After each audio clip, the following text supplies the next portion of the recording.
Welcome to graphing quadratic functions by applying transformations. Now, personally, I think this is really cool. This is graphing a different method. So I'll just kind of give you a heads up that if it says graph by transformations, it means I don't want just a table of values in the graph, because that's not going to get you anymore. Because this is also a lesson where you actually need multiple colors. So pencil, pens.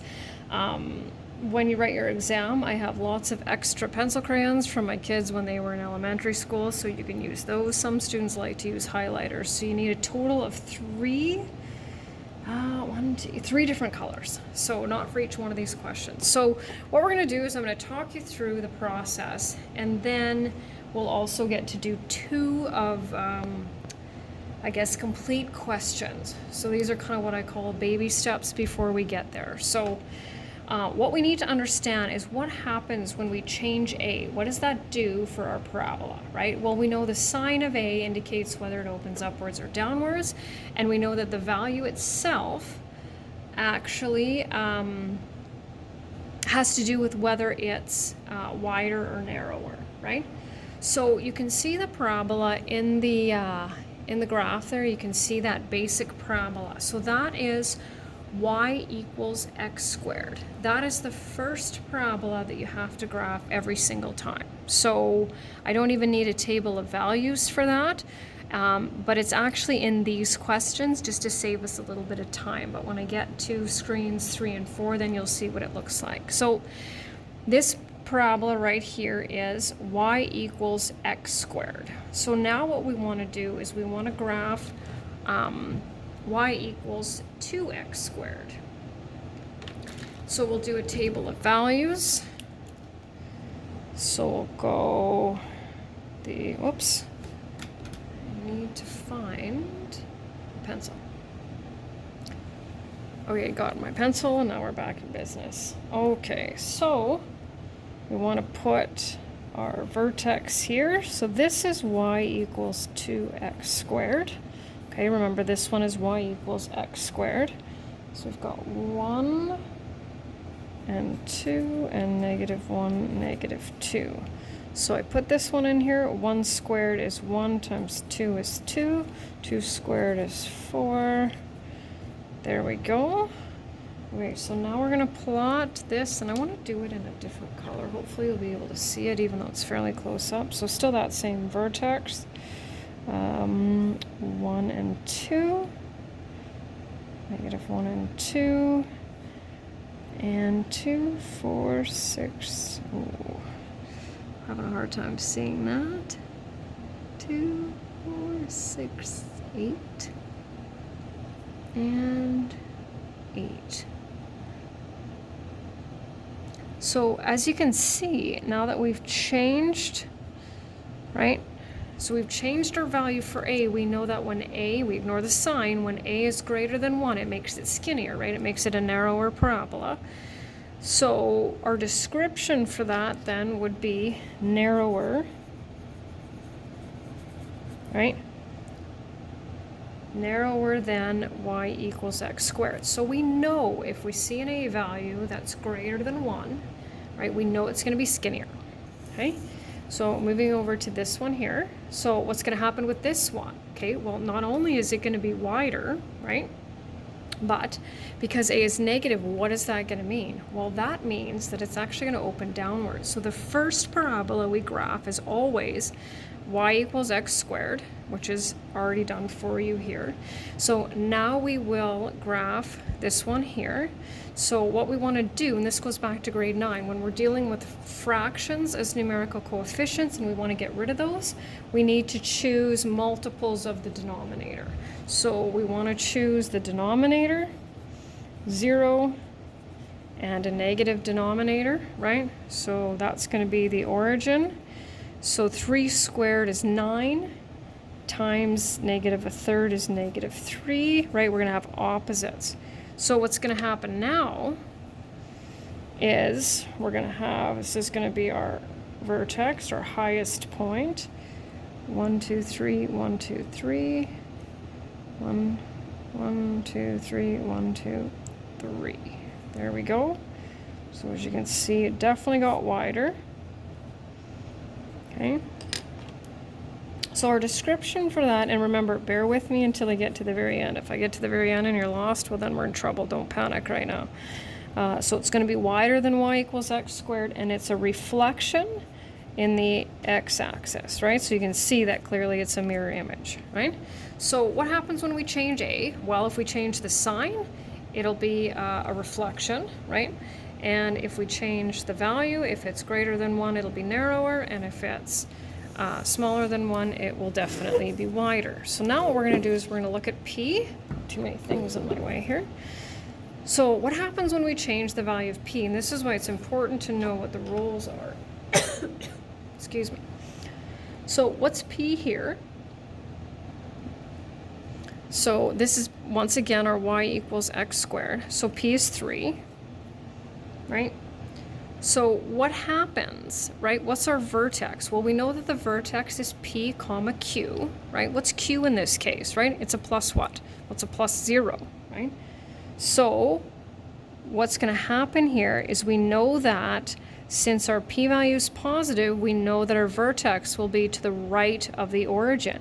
So what this does is this shifts our vertex over 1, 2, 3, right?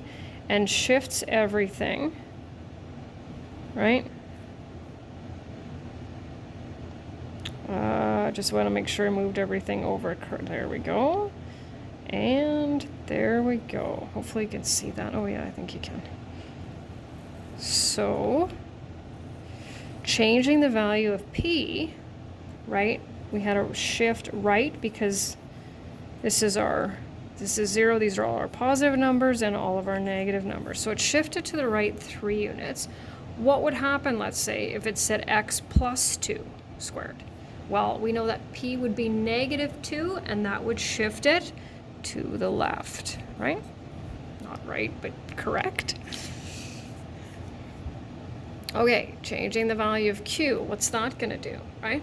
So q is negative 5, and so we know that our vertex is p comma q. What's p in this case? 0, right? So we've got a vertex of 0, negative 5. And so we've got to shift this down 1, 2, 3, 4, 5, right? Which means this shifts down 5, and 5, and 5. So there we go. Not my best one, right? So it shifts down 5 units. What would happen if q is positive? Then we're going upwards, right?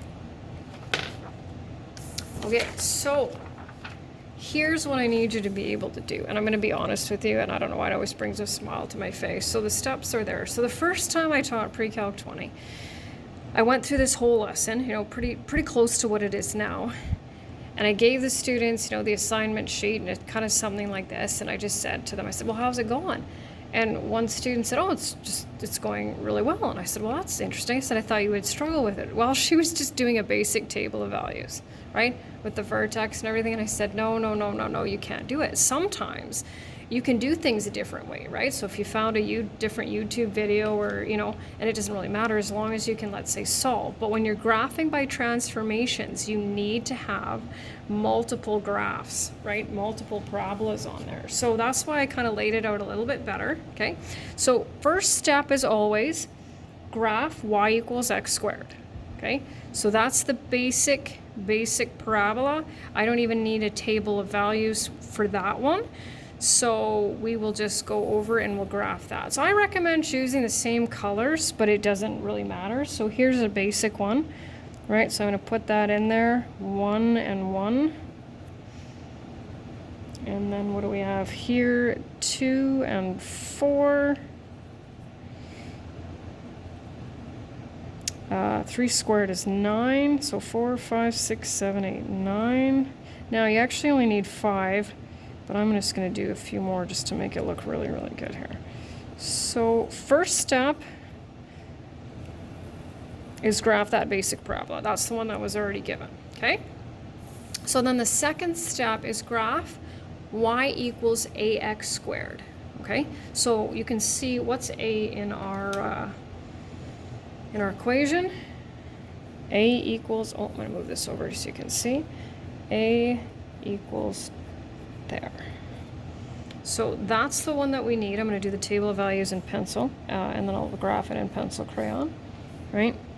So this is the same one that we did. 1, 2, 3, x, y. So this is the same one that we did in the first one, so I'm going to use the same table of values, of course. I don't need anything fancy, but it does in the instructions say table of values. Okay, so what do we know about this one? Well, it's clearly going to open up and it's going to be skinnier. We graphed that one already, right? Okay, so, and this is the crucial one as well. So we've got 0 and 0, negative 1, 2, 2, and then 2, 4, 6, 8. Let's see that one. Okay, so it is narrower, which we knew. Okay, so number 2 says table of values, which we have, and it says, and describe the width and reflection. So there's no reflection because A is positive. So we know that it's going to be narrower than y equals x squared, okay? So then number 3 says, describe and apply the vertical and horizontal shifts. So let's look at what's P. What's the value of P? P equals negative 3. So will that be a left shift or a right shift? Because P is our x coordinate, right, of the vertex. So we're going to write shift left 3. I usually write units, but 3 is fine. Shift left 3 is fine. Shift 3 left I can deal with too, right? So what's our Q value? Our Q value is 4, okay? Shift, is that going to be up or down? Shift down 4 units, right? Shift 4, I don't care, okay? So we're going to shift left 3 and shift down 4 from which one? From the blue one, right? And that's where our final parabola is going to land. So I'm going to start, oh, that one's not going to stay. I can tell it's, the lead is loose in it. I want something that'll be able to see fairly well here. Oh, that one might work. So I'm going to start from this one, right? Shift left 3 and down 4. 1, 2, 3, 1, 2, 3, 4. So it's not working very well either. I'll make it work. There we go. Here's my next one. 1, 2, 3, 1, 2, 3, 4. Right here. 1, 2, 3, 1, 2, 3, 4. Okay, and you can tell I'm doing the whole process. 1, 2, 3, 1, 2, 3, 4. And you can see they're lining up the way that they should, right? 1, 2, 3, 1, 2, 3, 4. And that's its final resting place. So you can't just do a table of values with the vertex and I'll give you nothing for that, right? Because that's not transformation. And the orange one, that's where it stays, right? So there's that one. And then we'll do this one as well. And we'll do it the exact same way. Might give myself a couple of different colors here, right? So what's the first step? First step is always graph y equals x squared. So I'm going to do that one in pencil, right?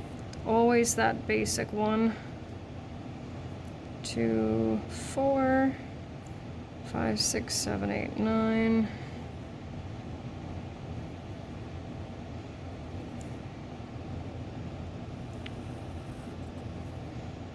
Okay, so that wasn't my best graph, but that's okay. Oops, there it is. Okay, so step number 1 is graph y equals x squared.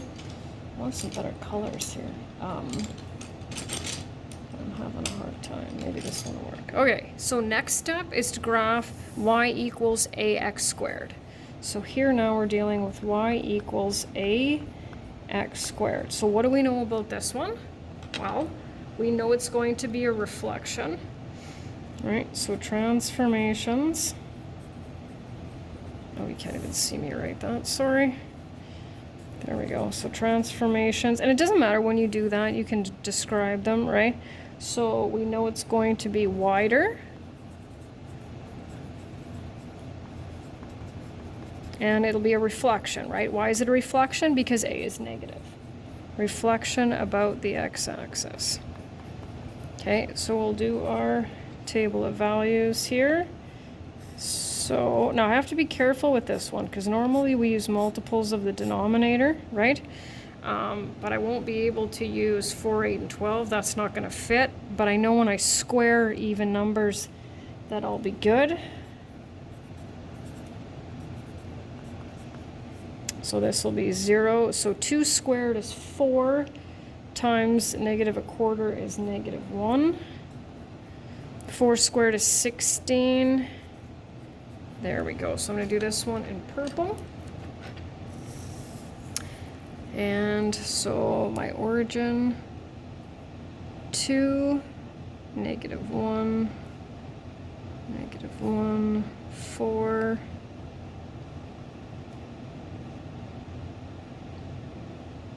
There we go.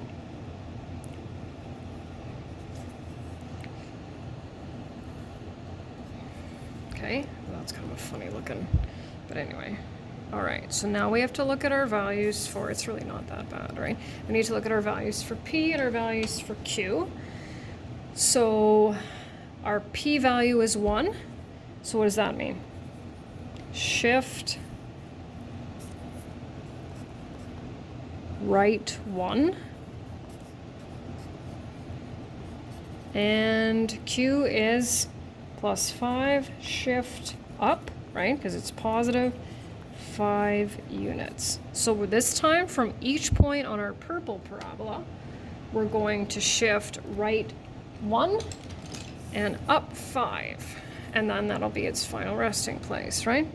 So right 1, 1, 2, 3, 4, 5. 1, 1, 2, 3, 4, 5. 1, 1, 2, 3, 4, 5. 1, 1, 2, 3, 4, 5. See how I'm getting that pattern? 1, 1, 2, 3, 4, 5. 1, 1, 5. And wait, is that it? No, I'm missing this one. 1, 1, 2, 3, 4, 5. And whoops. All done.